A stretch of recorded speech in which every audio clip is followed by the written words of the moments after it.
ஏப்பா ஒன்றை பார்க்கத்தானே அத்தனை சனமும் வந்துச்சு, கஞ்சி தண்ணி இல்லாமல் கிடந்துச்சு, உசுரை விட்டுச்சு. ஆனால் இந்த எஃப்ஐஆரில் உங்கள் 2 பேரை தவிர்த்து மித்த எல்லாரும் பேர் இருக்கு. இதில் இருக்கிற சூச்சமோ என்ன எனக்கு தெரிஞ்சு ஆகணும் அப்படின்னு கேட்கறலாம்.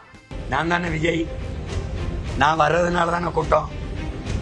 என்னைய பார்க்க வந்த கூட்டத்தில் தான் நெரிசல், சாவு, மரணம். அப்போ அந்த குற்றப்பதிவில் எஃப்ஐஆரில் என் பேர் ஏன் இல்லை? புஷியானந்து தான் வேனில் ஏறி சொல்கிறாரு பேருந்தில்.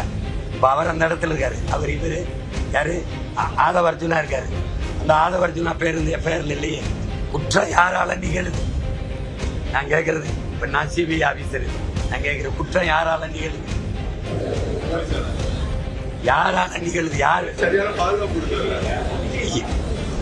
இது தப்பு. யாரால நிகழுது? யார் வருகையால நிகழுது?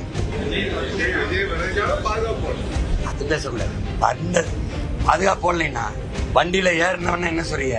என்னை பத்திரமா பாதுகாத்து நீ கொண்டு வந்து விட்ட காவல்துறைக்கு நன்றின்னு சொன்னது யார்?